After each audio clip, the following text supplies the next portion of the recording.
अस्सलाम वालेकुम नाज़रीन, 365 स्पेशल के साथ मैं हूं आपका मेज़बान उमर इम्तियाज़। नाज़रीन, ऐसे महसूस हो रहा है कि ईरान और अमेरिका के दरमियान जंग बंदी ना हुई तो जल्द ही खित्ते के दीगर ममालिक भी इस जंग की लपेट में आ जाएंगे। ईरान ने इराक के जरिए पेश की गई जंग की अमरीकी तजवीज़ को मुस्तरद कर दिया है। ईरान कहता है कि आबना हर्मुज़ के मुस्तकिल हल और पाबंदियों के खात्मे का बगैर किसी भी आरजी डील पर बात नहीं की जाएगी। उधर अमेरिका ईरानी शहरों पर मुसलसल बमबारी कर रहा है, बल्कि अब स्ट्रेटेजिक बमबार तैयारे भी इस्तेमाल किए जा रहे हैं जो कि ईरान पर बमबारी कर रहे हैं। दूसरी जानब अमेरिकी सदर डोनाल्ड ट्रंप की जानिब से तेहरान पर और अब तक के सबसे बड़े अस्करी हमले का इशारा दिया गया है, जिसके जवाब में ईरान ने अमरीकी मदद करने वाले ममालिक को सख्त नताइज से खबरदार करते हुए तल अबीब पर बराह रास्त हमलों और खलीजी ममालिक में ज़्यादा शदीद हमलों की धमकियाँ दी हैं। इस संगीन सूरत हाल पर बातचीत करने के लिए आज के प्रोग्राम में हमारे साथ मौजूद हैं मारिया सुल्तान साहिबा, माहिर बैनुल-अक़वामी अमूर है। मैडम, आपको खुशामदीद कहेंगे प्रोग्राम में। Rear admiral retired Naveed Ahmed Rizvi साहब हमारे साथ मौजूद हैं, दिफाई तज़कियाकार, सर आपको खुशामदीद कहेंगे। और हामिद अल मशरक़ी साहब, माहिर बैनुल-अक़वामी अमूर हैं, सर आपको भी खुशामदीद कहेंगे। मारिया सुल्तान साहिबा, गुफ्तगू का आगाज़ आपसे करना चाहूँगा।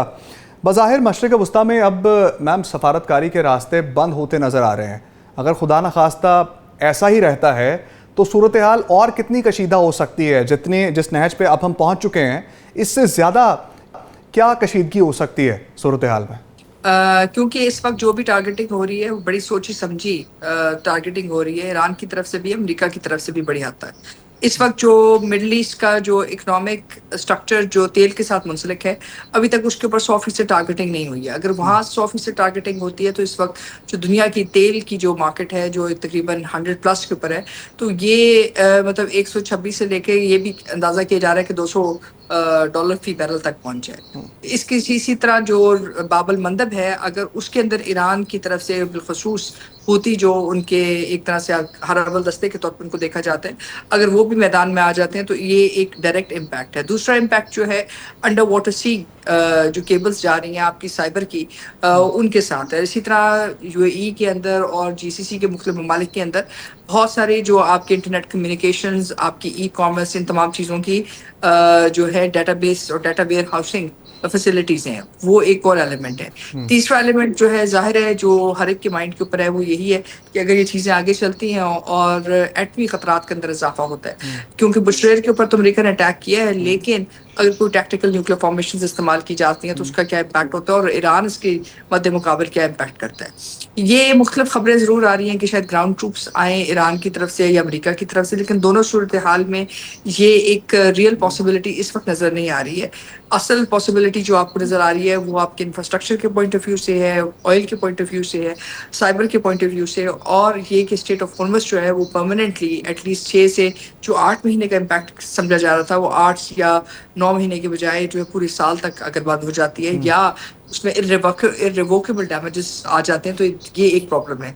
इस वक्त अमेरिकन जो सप्लाईज हैं, जो आप एक तरह समझ सकते हैं उनकी सप्लाई बेसिस हैं, वो सारी इफेक्ट हो रही हैं। और रही बात इसकी कि क्या इससे ज़्यादा रीजन जो है इसके अंदर आगे निकल कर अटैक कर सकता है या नहीं, देखिए इस वक्त रीजन के पास कोई इस वक्त की ऑफेंसिव कैपेबिलिटी एज सच मौजूद नहीं है जो ईरान के खिलाफ मुतहरक हो सके। सो बहरहाल जो जंग है ये अमेरिका और ईरान के दरमियान और इजराइल के दरमियान होगी, और इस सूरत हाल में इकोनॉमिक जो डैमेज है या अंडर वाटर सी का जो डैमेज है, ये साइबर का जो डैमेज है, that is going to be the most critical. अच्छा मैम, न्यूक्लियर वेपन इस्तेमाल होने की बात हो रही है, तो क्या टैक्टिकल न्यूक्लियर वेपन इस्तेमाल हो सकते हैं इस जंग में? ये हो सकते हैं, क्योंकि जो बंकर बस्टर्स को कहा जाता है उनको भी ये समझा जाता है कि दे आर न्यूक्लियर टिप्ड, लेकिन ईरान के केस में क्योंकि हार्डन्ड फैसिलिटीज हैं और माउंटेनस फैसिलिटीज हैं तो वहाँ इस्तेमाल नहीं हुई है। लेकिन असल मसला ये नहीं है कि ये न्यूक्लियर टिप्ड जो है वॉरहेड्स इस्तेमाल करते हैं। अगर ये न्यूक्लियर टिप्ड वॉरहेड्स इस्तेमाल करते हैं और बुशरेर के ऊपर जहाँ जो है हो सकता है उसकी वजह से सब क्रिटिकलिटी क्रिएट हो जाए, तो उसका जो इम्पैक्ट है उससे मशरक़ वस्ता के ऊपर नहीं बल्कि पूरे रीजन के ऊपर आएगा। रेडियो एक्टिविटी का जो इम्पैक्ट है उसका फैसला शायद हम सब उसके लिए इतने तैयार नहीं है जितनी इसमें बातचीत है। जी रिजवी साहब, हमने बात की सफारतकारी के रास्ते बंद होते नज़र आ रहे हैं, तो सवाल मेरा वही है कि अगर ये सफारतकारी के रास्ते बंद हो जाएंगे, अभी तो सब कोशिशें कर रहे हैं लेकिन ना ईरान सुन रहा है ना अमेरिका सुन रहा है, तो अगर ये बंद हो जाता है रास्ता तो और कितनी कशीदगी बढ़ेगी और कितना ख़राब होगा दुनिया का निज़ाम। अब तेल की कीमतें हमने देखा कि बहुत ऊपर चली गई हैं, पाकिस्तान में बराह रास्त इम्पैक्ट आ रहा है, रोज़ाना की बुनियादों पर जो है वो कीमतें बढ़ रही हैं, तो मज़ीद क्या खराबी आ सकती है अब अगर ये डायलॉग नहीं होता तो?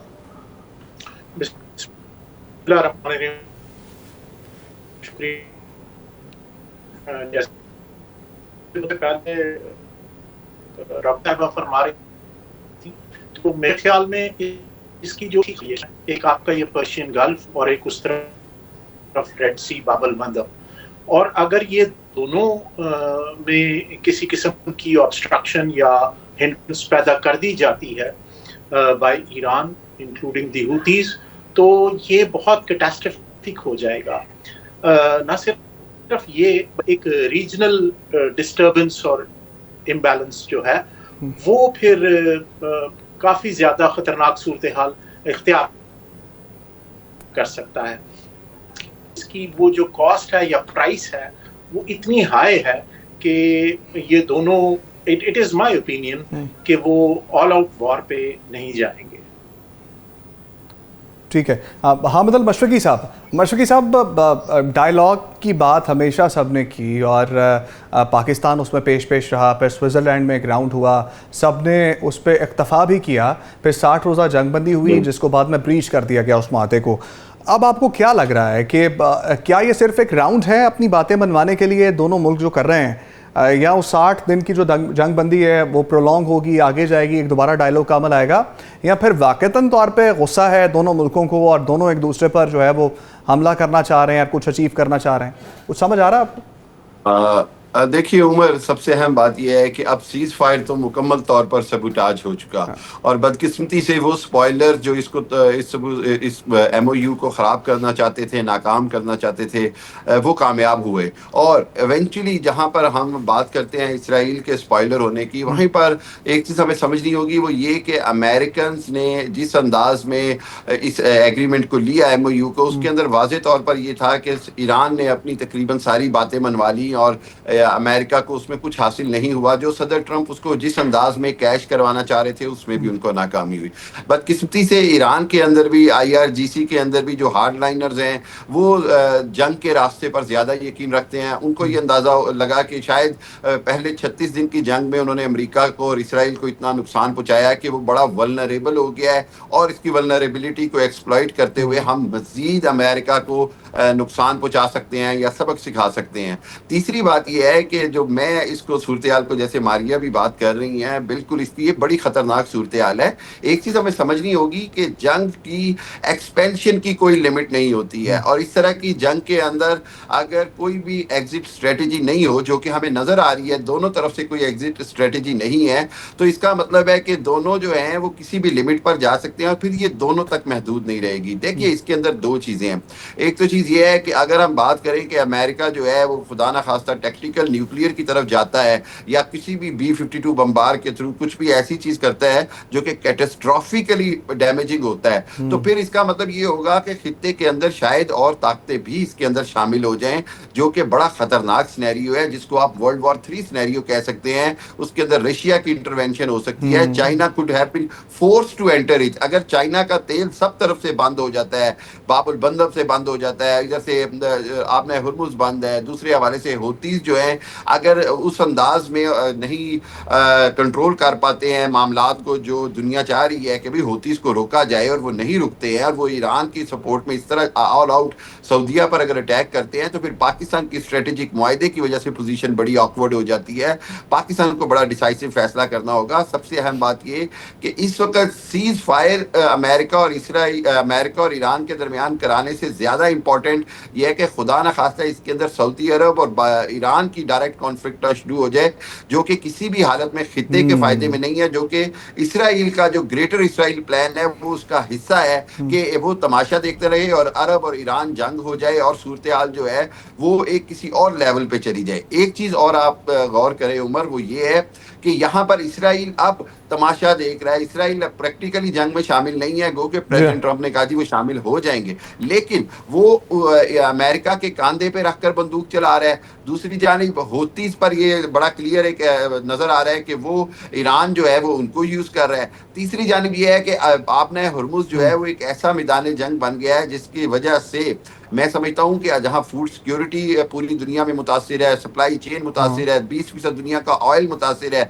वहीं पर SMB3 फाइबर ऑप्टिक और वो जो सारा इंटरनेट स्ट्रक्चर है वो खतरे में है। पूरी दुनिया जो है वो फ्यूचर में $200 बैरल जो है वो उससे भी ऊपर जाता हुआ पेट्रोल देख रही है। दूसरी जानिब जो रिसेशन है ये वर्ल्ड वॉर 2 के बाद सबसे बड़े डिप्रेशन में बदलता हुआ नजर आएगा अगर ये जंग ना रुकी, और इसके लिए बैक चैनल डिप्लोमेसी का काम करना बहुत जरूरी है, शटल डिप्लोमेसी का काम करना बहुत जरूरी है। उम्मीद और कोशिश अगर तमाम फ्रीकैन ने छोड़ दी, जो हम कोशिश कर रहे हैं पाकिस्तान, तुर्की, बाकी ममालिक जो हैं, लेकिन अगर ये सूरत हाल जो कि अभी तक जिस तरह आपने शुरू में भी कहा कि नजर ऐसे आ रहा है कि अब दोनों किसी की नहीं सुनने को तैयार है, ना प्रेसिडेंट ट्रंप और अमेरिका, क्योंकि वो यहूदी लॉबी से कंट्रोल हो रहे हैं, और ईरान के अंदर भी जो पासदारान इनकलाब के हार्ड लाइनर्स हैं वो भी किसी की सुनते नजर नहीं आ रहे। सूरत हाल इंतहाई गंभीर है। मैं समझता हूँ कि sense must prevail at this time. बिल्कुल। मारिया सुल्तान साहिब, अब आज एक तजवीज़ पेश की गई और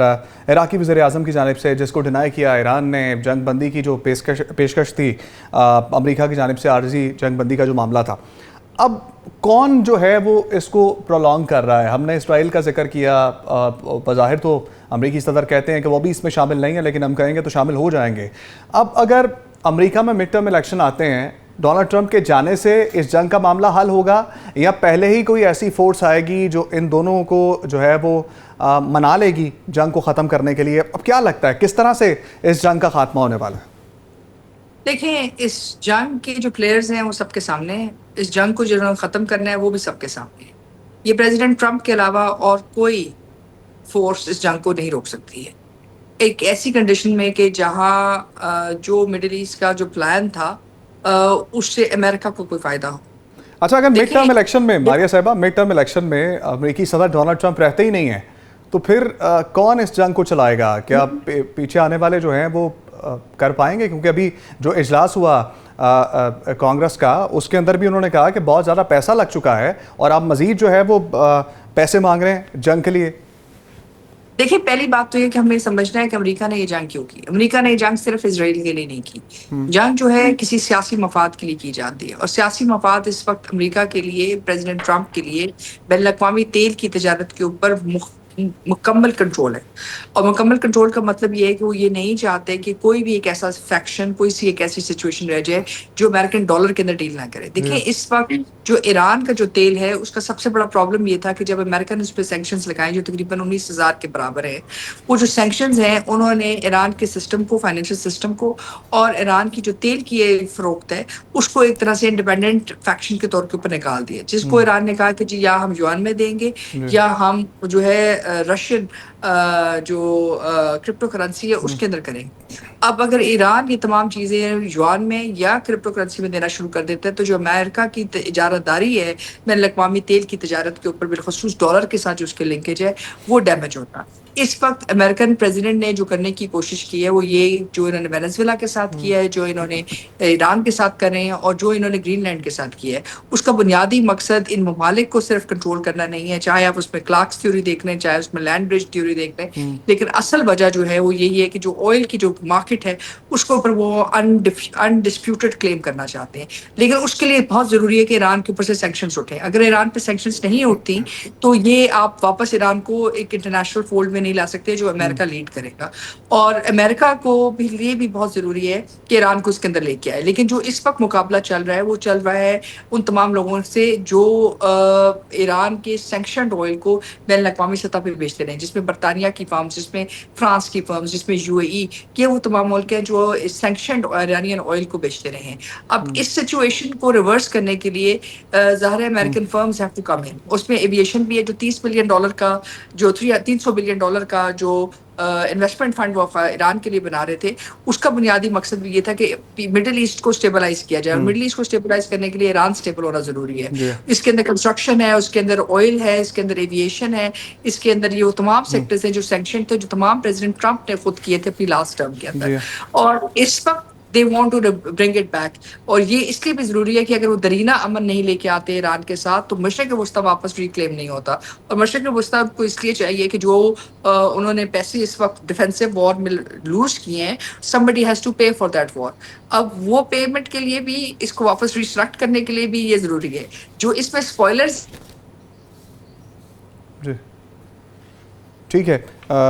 नवीद अहमद रिजवी साहब, हम टैक्टिकल न्यूक्लियर वेपन्स की बात कर रहे थे, तो अगर ये मामला हो जाता है और अमेरिका की जानिब से चला दिए जाते हैं तो कितना ख़तरनाक हो सकता है ख़त्ते के लिए, क्योंकि इससे तो बाकी मुल्क भी इसमें इन्वॉल्व हो जाएंगे, और कितना ख़तरनाक है इस बारे में बताइए।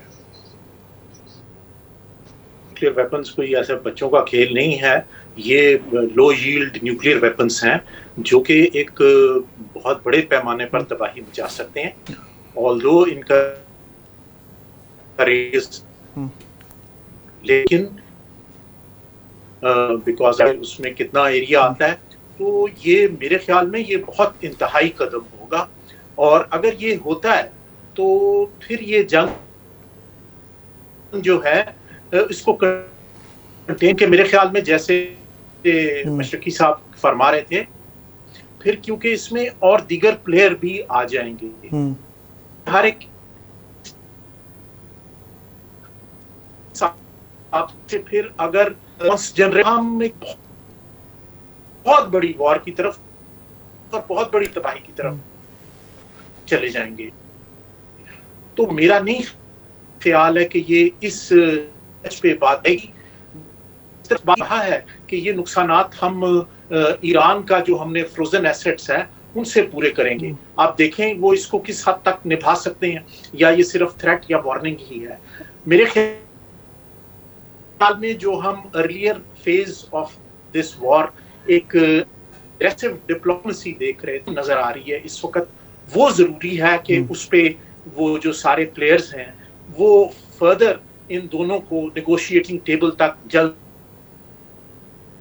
लाने की। नवीद साहब, आपको लगता है कि अब जो मामला हो चुके हैं उसके बाद ये नेगोशिएशन की टेबल पे आएंगे, और जिस तरह से आपने कहा कि इंतहाई कदम होगा, तो आपको क्या लगता है आपकी एक्सपर्टीज़ के हिसाब से कि इंतहाई कदम आ गया है, आने वाला है, कब तक आएगा, और वो क्या मुहर्रकात होंगे जब ये दोनों मुल्क समझेंगे कि ये इंतहाई कदम है और अब ये फैसला लिया जाएगा? मेरा इनिशियल तो ये एक अंडरस्टैंडिंग है, मेरी जो अपनी समझ है, नाकिस राय ये है कि ये इस स्टेज तक नहीं जाएंगे। देखें, ये बहुत ज्यादा डेस्परेट मूव होगी, और ये तब होगी जब वो they are ready to face the consequences, क्योंकि इसके कॉन्सिक्वेंसेस बहुत हैवी होंगे। जैसे मैं अभी डिस्कस कर रहा हूँ, आपको बता रहा हूँ, देखिए इसकी जो प्राइस है वो इतनी ज्यादा और इतनी ह्यूज है कि उसका फिर मुतहम्मल नहीं हो सकेगा कोई सुपर पावर भी। तो मेरा ख्याल है कि इससे गुरेज किया जाएगा। Short of that they can continue एक दूसरे के साथ टारगेटिंग, लेकिन मुझे लगता है कि अब आगे फर्दर इसमें जो प्लेयर्स हैं इनटू द डिप्लोमेसी और बैक चैनल, उनको ज्यादा एग्रेसिवली इन लोगों को साथ लाने की जरूरत है। और मेरे ख्याल में थोड़ा टेम्परेचर डाउन करने के लिए कोई इनिशियल प्रोग्राम, कोई चीज, कोई ऐसी तजवीज वो आना बहुत जरूरी है जिससे दोनों साइड्स थोड़ा सा इसमें डाई डाउन कर सकें इस टेम्परेचर। ठीक है। मारिया सुल्तान साहिब, आप अब इस तमाम सिचुएशन को देखते हुए अब आपको क्या लगता है, अब डायलॉग की हमने बात की और पाकिस्तान के किरदार की भी बात की, अब जिस नहज पे मामला पहुंच चुके हैं, अगर अब पाकिस्तान कोई कोशिश करता है तो कितना कभी इम्कान है दोनों मुल्क मान जाएंगे, और क्या पसे पर्दा आपको लगता है कि अभी भी कोशिशें जारी होंगी? आपने मेरे से सवाल किया? जी, आपसे। जी देखिए, पसे पर्दा तो कोशिशें इस वक्त जारी हैं, इसमें कोई दो राय नहीं है। दूसरी बात ये कि पाकिस्तान के अलावा अभी भी कोई और दूसरा मुल्क नहीं है जो दोनों ममालिक को जो है नेगोशिएटिंग टेबल पे लेके। कतर तो पीछे हट गया ना? देखिए, कतर जो है सैंक्शंस की, पैसों की, बहुत सारी और चीजों के बारे में देख रहा था, लेकिन वो एक जीसीसी के अंदर एक पार्टी है, आप एक पार्टी नहीं है। सो आपके पास जो कंडीशन है इस वक्त, वो जो पोजीशन है, वो शायद दोनों मुल्कों के लिए बहुत ज्यादा अहम है। दोनों मुल्कों के अंदर आपका असर रसूख है, दोनों मुल्कों के दरमियान आपने क्रेडिबिलिटी दिखाई है, आपके पास इन तमाम चीज़ों पे टेक्निकल अंडरस्टैंडिंग है, और उससे भी बढ़कर आप इस रीजनल सिक्योरिटी और इकोनॉमिक ऑर्डर के अंदर एक इम्पॉर्टेंट प्लेयर है। और फिर आपने ईरान के साथ भी अपनी कॉन्फिडेंस बिल्डिंग मैयर किया है, यानी कि आपने उनके साथ भी इत्तेमाद साजी की है। इस लिहाज से पाकिस्तान के अलावा तीसरी कोई और मुल्क इस वक्त मौजूद नहीं है जो इस कंडीशन को, इस पोजीशन को या इन सेंसिटिविटीज़ को जो है फुलफिल भी कर सके। अगर वो अमेरिका के अंदर मकबूल होंगे तो ईरान में मकबूल नहीं है, और अगर ईरान में मकबूल हैं तो अमेरिका के अंदर मकबूल नहीं होंगे, बिकॉज हर कोई इस वक्त बहुत ज्यादा बाई पार्टिजन रोल के अंदर है। अगर आप देखें मशरक़ वस्ता के अंदर, यूरोप के अंदर नेटो बाहर निकल चुका है, नेटो हैज़ बिकम इररेलेवेंट इस पूरी जंग के अंदर। अमेरिका के जो दरीना साथी थे बरतानिया और फ्रांस, वो खुद फरीक हैं। तो एक लिहाज से जो मेजर प्लेयर्स हैं वो एग्जिस्ट नहीं कर रहे हैं इनको कि वो बाई पार्टिजन न्यूट्रल वे से आके उनको किसी तरह दोबारा लेके आ सके। So option will remain Islamabad, और अगर ये वापस इस्लामाबाद एमओयू के ऊपर आते हैं तो शायद ही कोई आगे पेशरफ्त हो सकती है, क्योंकि नया स्ट्रक्चर क्रिएट करना, उसको नए सिरे से कोई चीज़ डेवलप करना इम्पॉसिबल। ठीक है मशरकी साहब, अब अगर जिस तरह हौसियों की पहले बात हुई, अब अगर हौसी बराह रास्त इस जंग में शामिल तो हो चुके हैं, लेकिन अब अगर हमले नहीं रोकते हैं, प्रोलॉन्ग हो जाती हैं मामला, तो पाकिस्तान क्या ये हमले रोकने के लिए इस जंग में बराह रास्त शामिल हो सकता है? क्योंकि एक दफाई माहदा हमारा भी है सऊदी अरब के साथ।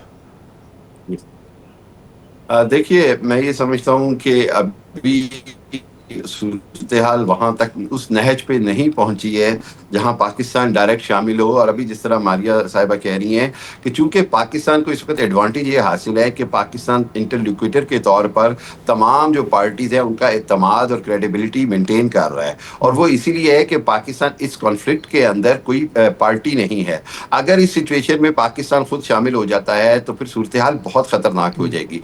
दूसरी जानिब हमें ये देखना होगा कि हूतीज़ की कैपेसिटी क्या है, और क्या उस कैपेसिटी को जो है वो ख़त्म करना या उसको मैनेज करना पाकिस्तान की मदद के बगैर मुमकिन है? तो डेफिनेटली मुमकिन है। सऊदीया की अपनी भी इंटरनल कैपेबिलिटी एंड कैपेसिटी इतनी ज़रूर है। और एक चीज़ और हमें समझनी होगी, वो ये कि ईरान की जानिब से मैं ये समझता हूँ कि बड़ा एक ओपनली और क्लियरिटी की ज़रूरत है कि वो क्यों और किस हद तक हूतीज़ को सपोर्ट कर रहा है, और वो तक उनको सपोर्ट नहीं करेगा। अब एक चीज और हमें समझनी होगी, वो ये है कोई मामला शुरू होता है, कहीं बैक चैनल डिप्लोमेसी होती है, तो उसके अंदर बहुत ज्यादा क्रिटिकल जो पॉइंट है वो यही है कि कौन उसकी गारंटी लेगा। देखिए, पहले भी इस सारे प्रोसेस के अंदर जो सबसे इंपॉर्टेंट चीज थी वो था एतमाद का फुकदान दोनों की तरफ से, स्पेशली अमेरिकन प्रेसिडेंट के ऊपर जो ट्रस्ट डेफिसिट था, क्योंकि पास्ट हिस्ट्री में भी और प्रेसिडेंट ट्रंप का जो नॉर्मल जो अमूमी रवैया है एकदम से चेंज लाने का, जिसको आप कहते हैं 360 टर्न लेने का, और उसकी वजह से बहुत सारे मामलात जो हैं उनको ऊपर कोई भी लॉन्ग टर्म क्लैरिटी नहीं आती है। मैं ये समझता हूँ कि अभी की जो सूरत हाल है, एक चीज़ हमें बड़ी क्लैरिटी से समझ आनी चाहिए कि किसी भी हालत में पाकिस्तान की हर हालत में कोशिश होगी कि इसमें इंटरलोकेटर के तौर पर, इसमें मीडिएटर के तौर पर, इवन गारंटोर के तौर पर पाकिस्तान का किरदार रहे। पाकिस्तान किसी भी हालत में इसकी पार्टी ना बने, ये पाकिस्तान की कोशिश होगी, खुदा न खास्ता पाकिस्तान को अगर ड्रैग ना किया गया, क्योंकि पाकिस्तान को ड्रैग करने में इसराइल अगर खुदा न खास्ता, एक और चीज़ इसमें ऐड कर लें, अगर खुदा न खास्ता ऐसा हो जाता है, खुदा न खास्ता अगर ऐसा हो जाता है, तो हमारे ताल्लुकात ईरान के साथ किस तरह से आप देख रहे हैं इस सिचुएशन में? देखिए, मेरा ये ख्याल है कि उसके अंदर अहम क्वेश्चन है आपका, उसके अंदर ईरान के अंदर खुद डिवीजन है। ईरान के अंदर खुद हार्ड लाइनर्स में और जो मोतदिल हैं इक़्तिदार के अंदर, उनके अंदर डिवीजन है, वेयर दे अंडरस्टैंड कि ईरान ने खुद पाकिस्तान को मजबूर किया इस सूरत हाल में शामिल होने में, जहां पर हूतीज़ को जंग में शामिल किया, अननेसेसरी सऊदी अरब के ऑयल टैंकर्स पर अटैक किए। ये ईरान के अंदर भी दो सोच बड़ी वाज़े तौर पर है और इक़्तिदार के अंदर है।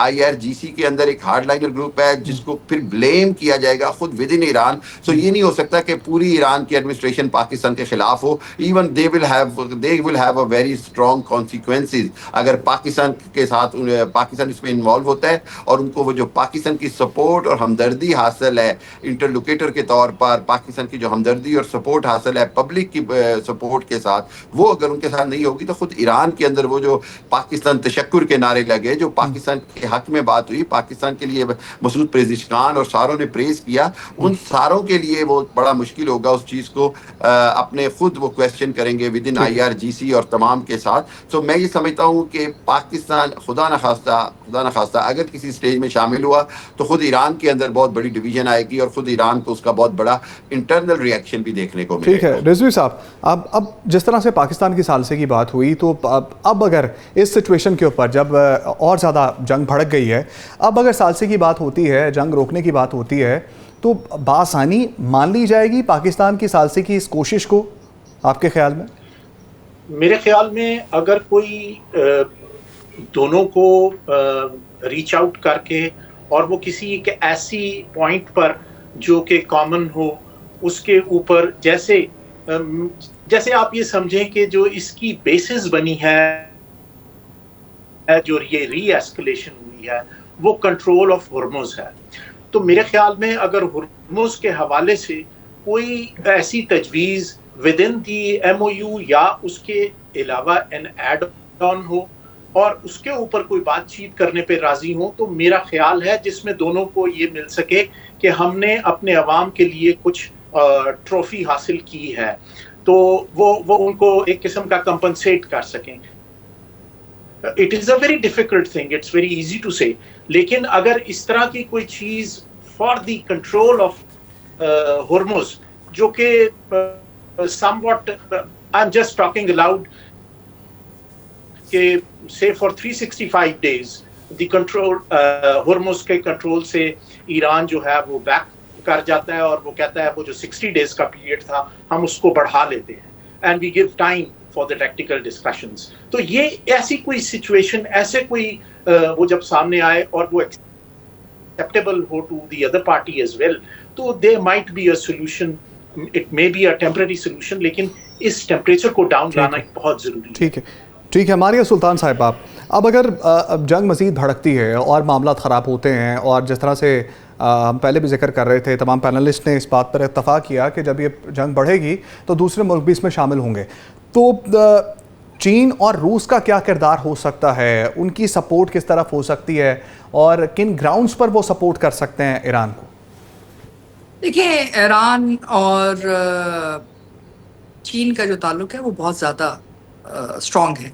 एक तो बेल्ट एंड रोड इनिशिएटिव के पॉइंट ऑफ व्यू से तकरीबन 300 बिलियन का जो है इन्वेस्टमेंट प्लान है बेल्ट एंड रोड इनिशिएटिव का, BRI प्रोजेक्ट्स का जो ईरान के साथ लिंक्ड है। दूसरी तरफ रूस के साथ दफाई तौर के ऊपर ईरान के दरीना ताल्लुकात हैं, ना सिर्फ इधर लेकिन मशरक़ वस्ता के अंदर, सीरिया के अंदर, फिर इसके साथ साथ अफ्रीका के अंदर। तो ये बहुत सारे जो कंपोनेंट्स हैं ये ओवरलैप करें। तीसरी बात ये है कि इस वक्त असल इशू ये है कि हमने ये देखना है कि क्या चाइना या रशिया मिलिटरीली आके ईरान की हेल्प करेंगे? नहीं।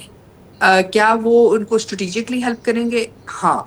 अब इसमें जो चैलेंज है वो यही है कि कितनी हद तक चीन की जो शिप्स हैं वो अमेरिका रोकने में तैयार होगा। देखिए, अमेरिका को अभी सूरत हाल ये है कि चीन की शिप्स तेल लेके जा रही हैं ईरान से, बावजूद इसके कि सब जंग है, बावजूद इसके कि इस वक्त तमाम एलिमेंट्स हैं। नाज़िन, भारत में तलबा की तहरीक नई दिल्ली से जंतर मंतर से शुरू हुई और उसके बाद शदीद होती हुई सरहद पार करके उत्तर प्रदेश, राजस्थान, महाराष्ट्र समेत कई दीगर रियासतों तक फैल चुकी है।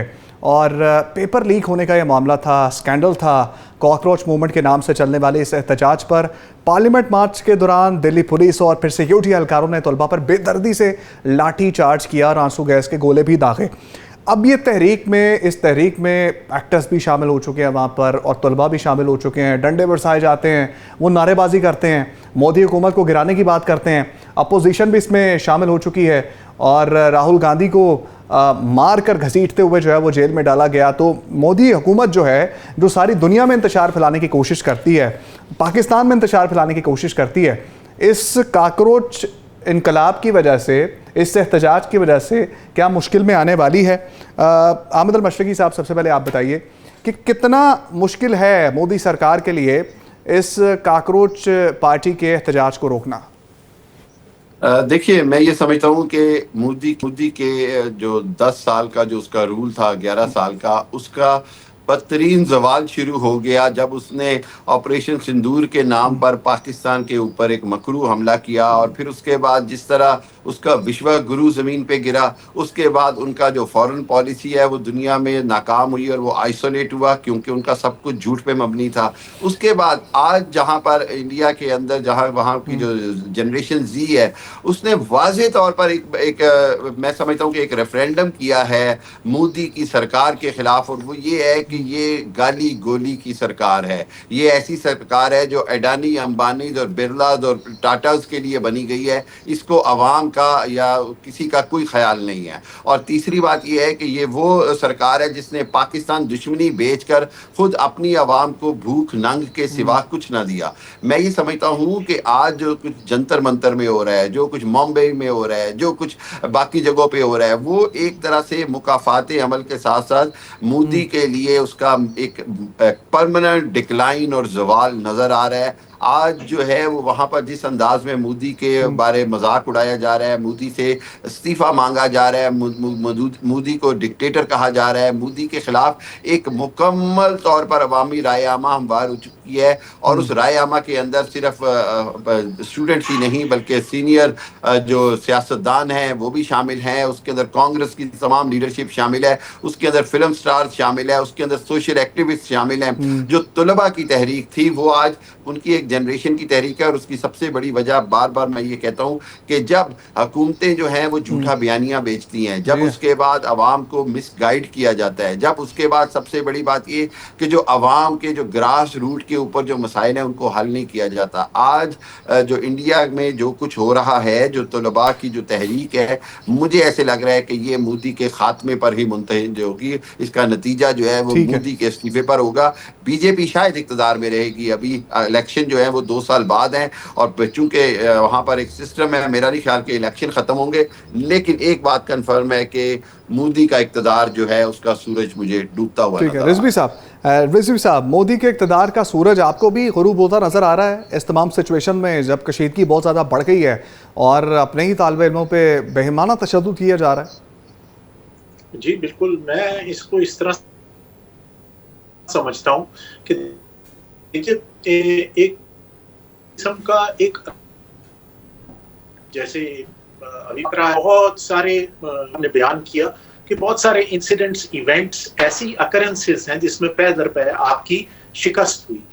अब दूसरा जो एक ओवरऑल जरा आयरन हैंड इस्तेमाल करते हैं, जरा हाई हैंडेडनेस है in towards all their approaches, वो जब एक लेवल पे कहीं पहुंच गई तो वहां पे कहीं ऐसी एक छोटी सी चिंगारी, कोई ऐसा इंसिडेंट, अब ये पेपर लीक बज़ाहिर कोई बहुत बड़ी चीज नहीं लगता, लेकिन क्योंकि वो ऐसे इग्नाइट हो गया है और उसके बाद उसको जिस तरह हैंडल किया वो फैलता जा रहा है। और उसको अब सर्टेनली, क्योंकि वो सेंटिमेंट जो था, वो जो एक सेंटिमेंट है अगेंस्ट हिम, वो अब बढ़ता जा रहा है। और आई फुली एग्री कि ये मुझे change of head in the BJP is evident. ठीक है। हामिद अल मशरकी साहब, अब जिस तरह से अक़लियतों की तरफ इस तमाम तनाज़े को मोड़ा जा रहा है और मुसलमान तलबा पर भी जामिया मिलिया इस्लामिया में तशद्दुद किया गया, हमने हमेशा देखा है कि भारत के अंदर जब भी कुछ होता है तो मुसलमानों को तशद्दुद का निशाना बनाया जाता है। अब उनके अपने तलबा ने एहतजाज स्टार्ट किया। अभिजीत देवके काकरोच पार्टी के सरबराह हैं, वो भी एक हिंदू हैं। अब हिंदुओं ने एहतजाज स्टार्ट किया, मामला जो है वो मुसलमानों पर गिरा दिया गया। अब हम देख सकते हैं कि आने वाले दिनों में भी इस चीज़ को जो है वो बेस बनाकर दोबारा से मुसलमानों पर जुल्म के पहाड़ तोड़े जाएंगे मोदी की जानिब से।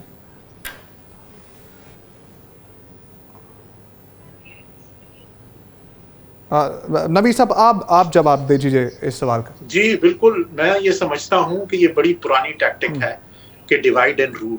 तो अब जब वो ये देखते हैं ना कि कोई एक उनमें कहीं कोई दरार पैदा कर सकें जिससे उनके आपस की यूनिटी हो। तो ये सबसे आसान कार्ड है, मजहबी कार्ड, भले वो क्रिश्चियंस हो या वो विद इन मुस्लिम्स दीगर फिरकों का हो। तो ये एक बहुत चीप टैक्टिक है, तो वो अपना रहे हैं। मेरा नहीं ख्याल है कि अब ये मामला इतनी आसानी से इनसे हैंडल होगा, क्योंकि इसमें जो अब आ गया है angle of the various faculties, जो कि सिर्फ कह रहे हैं फिल्म्स, पॉलिटिशियंस जैसे कह रहे हैं, दानिश्वर, अब ये जो सारे बिखरे हुए लोग थे ये इकट्ठे हो जाएंगे on one platform to get only one item agenda, और वो होगा कि मोदी साहब को हटाए। ठीक है नाज़रीन, GHQ के मुकाम पर मुनक्किदा 20वीं नेशनल वर्कशॉप बलूचिस्तान से आर्मी चीफ और chief of defence forces field marshal Syed Asim Munir का इंतहाई अहम और पॉलिसी साज खिताब सामने आया। फील्ड मार्शल ने सख्त और वाज़ेह अल्फाज में ऐलान किया कि फितनल खवारिज और फितनल हिंदुस्तान के खिलाफ टारगेटेड अस्करी ऑपरेशंस आखिरी दहशतगर्द के खात्मे तक पूरी कुव्वत के साथ जारी रहेंगे। और उन्होंने मजीद ये भी कहा कि बलूचिस्तान में बैरूनी सरपरस्ती में चलने वाली प्रॉक्सीज़ और उनके सहूलतकारों के नापाक अज़ाइम को अफवाज पाकिस्तान व गैर अवाम के इत्तेहाद से मट्टी में भी मिला दिया जाएगा। फील्ड मार्शल ने बलूचिस्तान को पाकिस्तान का फ़ख्र करार देते हुए समाजी और मौशी तरक्की के लिए अवामी शराकतदारी पर भी जोर दिया। इस आम खिताब के खदोखाल और ख़ित्ते की सूरत हाल पर, इसके असरात पर तफसीली बातचीत होगी। रिजवी साहब, सबसे पहले आपसे सर, कि फील्ड मार्शल सैयद आसिम मुनीर के खिताब में फितनल खवारिज और फितनल हिंदुस्तान का बैक वक्त जिक्र किस स्ट्रेटेजिक हकीकत की तरफ इशारा करता है, इस पर रोशनी डाल दीजिए। जी बिल्कुल, ये एक बहुत ही important point in time also. मेरे ख्याल में इस वक्त ये बहुत इस चीज़ की अशद ज़रूरत है कि इसमें लोगों को बताया जाए कि इसके क्या अवामिल हैं जो इसके पीछे मुतहर्रिक हैं। हमारा दुश्मन जो है, देखिए, कभी भी वो कोई भी अपॉर्चुनिटी नहीं जाने देता। बिलखुसूस बलूचिस्तान में आपने देखा कि हमने वहाँ से कुलभूषण को पकड़ा, और वो क्या कर रहा था, वो वहाँ पर एक फाइनेंसिंग कर रहा था, वहाँ पे फैसिलिटेटर्स क्रिएट कर रहा था, और वो लोग कर रहा था जो। अब ये जो बात थी कि इस वक्त हमने बहुत देखा है, एक रिसर्च हुआ है इन सारी चीज़ों में, तो इट वाज पर एक नेशनल रिजॉल्व का रिफ्लेक्शन। तो ये जो खिताब था, इसका मेन पर्पस मेरे ख्याल में एक ये भी था कि एक whole of the nation approach बनाई जा सके जो इसके अगेंस्ट काम कर सकेगी। और यहाँ पर हमें एक नेशनल एक्शन प्लस की तरफ जाते हुए हम वो स्ट्रैटेजीज अपनाएं जिससे हम न सिर्फ लोगों के जख्म ज़ायल कर सकें, बल्कि उनको कुछ उम्मीद भी दिला सकें। और वो जो लोगों को, जो जहाँ पे थोड़े से लोग स्ट्रे होके उनकी तरफ चले जाते हैं, उनको किसी तरह स्टॉपेज किया जाए, और वो चीज़ें बताई जाएं कि जहाँ पर ये प्रॉक्सीज हमारे लिए जो इतने अरसे से एक अजाब बनी हुई है, किसी तरह इनका खात्मा किया जा सके। अच्छा, इसके कंटेंट्स बहुत इम्पोर्टेंट थे। रिजवी साहब, आज वज़ीर आज़म ने पाकिस्तान में दहशतगर्दी के हवाले से बराह रास्त भारत का जिक्र किया है कि अफ़गान तालिबान की फ़ंडिंग होती है, फिर वो पाकिस्तान में इस्तेमाल होती है, बलूचिस्तान में BLA की फ़ंडिंग की जाती है।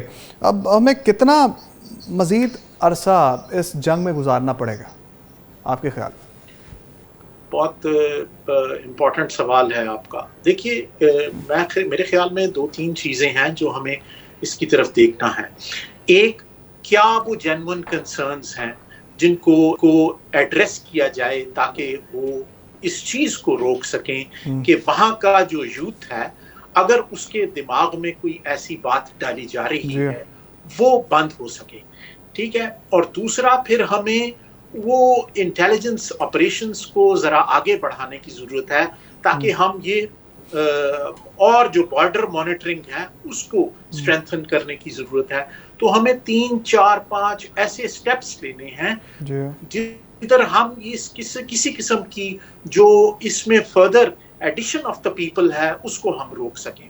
फिर जो बहुत ज़रूरी चीज़ है, हम उस फाइनेंसिंग को बंद करें जो इन लोगों को पहुंच रही है, जो इनको आर्म कर रही है, जो इनके पास वो असला मुहैया किया जा रहा है जिससे वो अपनी मजमूम कार्रवाइयां करते हैं। तो ये बहुत आसान, एक बहुत मुनज़्ज़म और मेरे ख्याल में उसके ऊपर बिल्कुल काम हो रहा होगा। और जो लोग हैं इंशाअल्लाह ताला आप देखेंगे कि इसमें कमी आएगी। आज का खिताब, ये जो खिताब है ये बहुत इम्पोर्टेंट खिताब था और मेरे ख्याल में ये इसी तरफ इशारा कर रहा है कि इसके लिए अगर हमें कोई भी कीमत अदा करनी पड़ी तो हम वो करने के लिए तैयार हैं। अच्छा रिजवी साहब, अब इसमें अफ़गान तालिबान, अफ़गान रजीम को क्या किरदार अदा करना होगा इस दहशतगर्दी को रोकते हुए?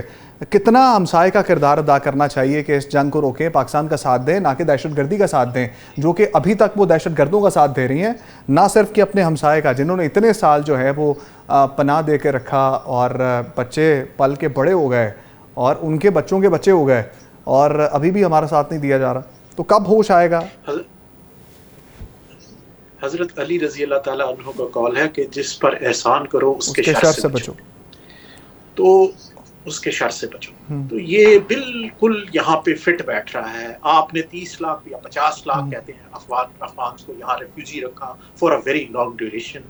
हमारे मुल्क में कौन कौन सा कल्चर है या कौन कौन सी बुराई है जो नहीं आई इनकी वजह से, और हमने वो सब बर्दाश्त किया और इनकी वजह से हमने ओवरऑल इंटरनेशनली बहुत सफ़र किया, इकोनॉमिकली भी सफ़र किया। ठीक है। लेकिन अब ये एक ऐसे थैंकलेस और एक ऐसी नाशुक्रापन है जिसका हम बैठक नहीं हो सकती। इनको आवाज जो दिया जा रहा है, देखिए जो इनमें हार्डन क्रिमिनल है उसको मारा जाना चाहिए, उनको मारना पड़ेगा। ठीक है रिजवी साहब, प्रोग्राम का वक्त ख़त्म हो रहा है। आपका बहुत शुक्रिया। अहमद मशरकी साहब आपका बहुत शुक्रिया। मारिया सुल्तान साहिबा हमारे साथ मौजूद थी, भी बहुत शुक्रिया। हम उम्मीद करते हैं कि अफ़गान तालिबान और अफ़गान रजीम जो है वो होश के नाखून लेगी और उन लोगों का साथ देगी जिन्होंने इतने साल जो है वो उनका साथ दिया और उनको जंग ज़दा माहौल में यहाँ पर रहने का मौका दिया और उनका ख्याल रखा, और अब वो हमारा भी ख्याल रखेंगे, ना कि दहशतगर्दी का साथ देकर पाकिस्तान में अनारकी फैलाएंगे, पाकिस्तान के हालात को ख़राब करेंगे। एक नए प्रोग्राम के साथ आपकी खिदमत में कल दोबारा हाजिर होंगे। इजाज़त दीजिए, अल्लाह ने के बाद।